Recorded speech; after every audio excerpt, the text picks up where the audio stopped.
Ciao ragazzi, bentornati nella baia. Nuovo inizio settimana e quindi nuovo video con le migliori notizie settimanali su videogiochi e VR. Ringrazio i razziatori di questa settimana, Mirko, Anto e Walter. Per voi ho ordinato di aprire immediatamente una cassa del migliore room e quindi alla vostra. Grazie anche a chi segue il canale, lascia un like e un commento ai miei video, si iscrive, condivide i miei contenuti e insomma, grazie a tutti. Settimana ricca di notizie importanti. Da Quest 3 che guadagna il podio dei visori più utilizzati su Steam all'imminente annuncio di Quest 3S, parleremo del flop di Concord, di alcune novità che riguardano Pico 4 Ultra e scopriremo la data dell'evento Xbox all'interno del Tokyo Game Show e molto altro. Come sempre vi chiedo di disattivare l'adblock e fare ripartire il video con le pubblicità. Pollate gli ormeggi, issate le vele, vento in poppa e salpiamo!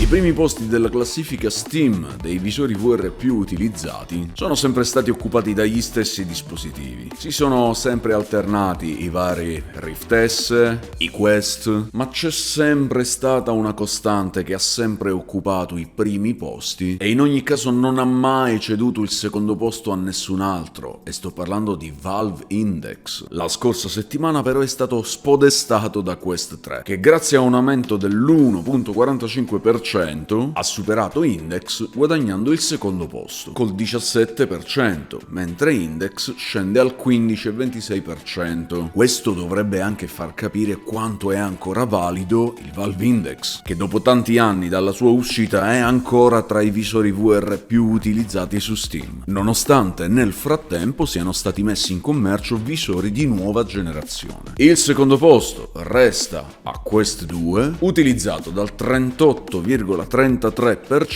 degli utenti SteamVR. Ci siamo, Meta Quest 3 ha ufficialmente ricevuto la certificazione FCC ed è pronto per essere ufficialmente annunciato e immesso sul mercato durante il prossimo Meta Connect. Ma cos'è l'FCC? L'ente regolatore statunitense che si occupa di rilasciare le certificazioni per quei dispositivi che funzionano utilizzando delle frequenze wireless, e l'approvazione da parte della FCC è indispensabile per poter vendere questi dispositivi. Questo significa che Quest 3S è ufficialmente vendibile. Inoltre, tramite questo documento ufficiale abbiamo la conferma che Quest 3S supporta il Wi-Fi 6E come Quest 3 e il prezzo dovrebbe attestarsi fra $300 e $400, anche se ancora non conosciamo le caratteristiche complete di questo nuovo dispositivo. Quindi continuate a seguire. Parliamo di Concord, quel fantastico Games as Service per il quale ci sono voluti 8 anni di sviluppo e sono stati bruciati milioni di dollari. Quel progetto tanto amato e spinto da Sony, tanto da dedicargli i primi 30 minuti dell'ultimo evento ufficiale di qualche mese fa. Quel gioco tanto inclusivo per i quali gli sviluppatori andavano fieri del fatto di non aver inserito nessun personaggio bianco. Insomma, quella specie di brutta copia dei Guardiani della Galassia ordinati su Wish, scopiazzando un pochino l'ironia della Marvel, che dopo essere passata in mano a Disney, personaggi come Thor e Wolverine sono diventati dei comici di quinta categoria. Insomma, quel gioco che a tutti i costi ci sarebbe dovuto piacere e che tutti avremmo dovuto giocare, ha davvero battuto ogni record, ma non come si aspettava Sony. Vado a memoria, ma non mi pare di ricordare un gioco nella storia dei videogame che sia stato rimosso dal mercato 1 o 2 giorni dopo il suo rilascio. Ed è un vero record. Si fa per dire, ma è durato pochissimo. Concord è l'emblema della più disastrosa conduzione Sony firmata Andrea Alessio, Jim Ryan. E la stessa Sony ha addirittura dichiarato di voler esplorare altri orizzonti, ovviamente riferendosi a Concord, e mi pare di capire, leggendo tra le righe, che questo gioco potrebbe tornare come free to play. Come? Non era gratis? Assolutamente no! un game as service in stile Fortnite, ma che è costato 40 euro. Fortunatamente tutti i soldi già rimborsati. Chissà se tornando come free to play riuscirà a recuperare la reputazione, anche se a dire il vero non ha avuto neanche il tempo di farsela una reputazione. Pico 4 Ultra, dopo il lancio nel mercato cinese dei primi giorni di settembre, sta per arrivare anche in Europa esattamente il 20 settembre, con la possibilità di preordinarlo a partire da venerdì. E per chi si fosse perso le ultime novità, Pico 4 Ultra dovrebbe essere il diretto concorrente di Quest 3. Monta lo stesso processore, il campo visivo è simile, la risoluzione è leggermente maggiore, ma Quest 3 ha un valore PPD leggermente superiore. Pico 4 Ultra ha 12 GB di RAM contro gli 8 di Quest 3, pass-through a colori con doppia fotocamera da 36 megapixel, quindi con risoluzione leggermente superiore rispetto a Quest 3 e pare quasi nessuna distorsione dell'immagine. Anche per Pico 4 Ultra abbiamo un sensore di profondità, lenti pancake, supporta la ricarica rapida a 45 watt, batteria integrata nel cinturino rigido nella parte posteriore, supporto al Wi-Fi 7, possibilità di acquisire foto e video spaziali direttamente dalle camere del visore al prezzo di circa 600 euro per l'unica versione da 256 GB. Ma è davvero migliore rispetto a Quest 3? Parlano gli esperti che hanno avuto modo di provarlo già, visto che il visore è già disponibile, anche se solo sul mercato cinese. Strutturalmente è uguale al Pico 4, quindi risulta più comodo rispetto a Quest 3 con lo strappo originale. Per quanto riguarda il pass-through si parla di passi avanti, ma anche di qualche limitazione. Una cosa però è certa, il pass-through di Pico 4 Ultra è più nitido e alle stesse condizioni di luce, nello stesso ambiente, Quest 3 risulta un po' più granuloso. Offre anch'esso la possibilità di leggere piccoli testi sugli schermi e in effetti non si nota sdoppiamento dell'immagine o distorsione. Quindi pare che Pico, almeno su questo, abbia mantenuto le promesse. Inoltre, sempre il pass-through di Pico 4 Ultra pare campionare effettivamente a 60 o 75 Hz, quando funziona in modalità 90 Hz. Mentre il pass-through di Quest 3 fino a 50 Hz. Quindi il pass-through di Pico 4 Ultra è molto più fluido. Questo significa che è effettivamente migliore? No, perché il pass-through di Quest 3 ha una precisione a livello computazionale che quello di Pico 4 Ultra non ha. Per esempio, Pico 4 Ultra fa una stima della profondità e non la legge realmente come invece fa Quest 3. Un altro limite del pass-through di Pico 4 Ultra è che non offre l'occlusione dinamica degli elementi in mixed reality, cioè gli oggetti virtuali sovrapposti alla realtà risulteranno sempre davanti alle vostre mani e questo chiaramente va a compromettere la sensazione di profondità e di prospettiva. Ma quindi in cosa è meglio Pico 4 Ultra rispetto a Quest 3? Sicuramente nel multitasking e addirittura di oltre il 50% in più. Quest 3 consente un numero ridotto di finestre che possono essere aperte contemporaneamente, mentre per il Pico si possono aprire fino a 20 finestre nello stesso momento. Ma è anche normale che sia così, visto che parliamo di 12 GB di RAM invece che 8, solo che non possono essere distribuite liberamente nello spazio di lavoro. E ricordate cosa vi dicevo invece la scorsa settimana sulle lenti? Vi dicevo che se Pico 4 Ultra avesse offerto delle nuove lenti rispetto a quelle precedenti, avrebbe potuto superare la qualità di quelle del Quest 3. E invece no, perché le lenti sono rimaste esattamente quelle del 2022, sicuramente ottime e innovative per quell'anno, ma a distanza di 2 anni effettivamente avrebbero avuto bisogno di una rinfrescata. Restano sempre ottime, ma non superano la qualità di quelle del Quest 3 e non la eguagliano nemmeno.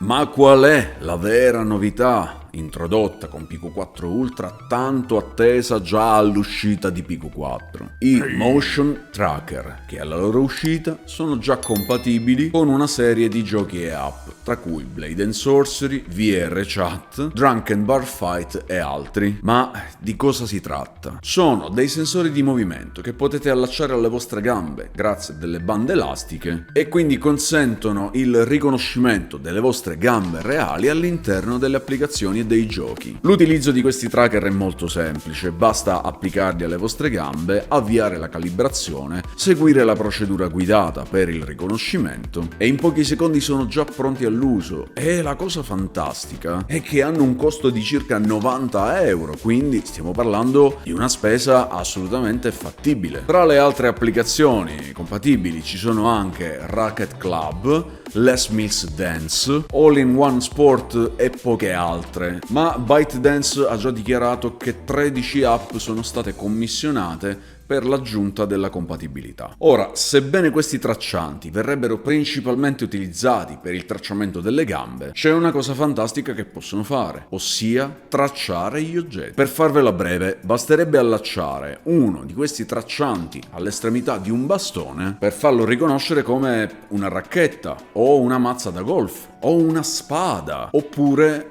due traccianti attaccati alle estremità di un bastone possono essere riconosciuti per esempio come un fucile. Questo è un grande vantaggio rispetto a queste tre, perché per simulare ognuno di questi oggetti vengono utilizzati i controller, mentre con Pico 4 Ultra e i suoi tracker i controller continuerebbero a riprodurre le mani, mentre altri oggetti verrebbero simulati dai tracker. In più, rispetto alle altre soluzioni già disponibili, per esempio come i Vive Tracker, questi di Pico hanno una porta USB-C che non serve solo per la ricarica, ma gli sviluppatori possono accedervi per inserire dati tattili personalizzati, come pulsanti, grilletti, feedback aptici. Vi spiego, immaginate un gunstock dove poter alloggiare questi tracker e uno di questi due farlo funzionare come fosse un grilletto, oppure la leva d'armamento. Cioè, qui stiamo parlando di una possibile nuova frontiera dell'immersione in VR. E papparapà, attenzione attenzione, Xbox sarà al Tokyo Game Show 2024 con un evento dedicato in diretta. Si terrà il 26 ottobre, ore 12, ora italiana, e verranno mostrati alcuni giochi in arrivo anche su Game Pass e altre collaborazioni con partner giapponesi. Dove sarà possibile seguire l'evento? Ma ovviamente sul canale YouTube ufficiale del Tokyo Game Show, oppure se sarò libero da altri impegni potremmo anche seguirlo insieme. Quindi continuate a seguire per rimanere aggiornati.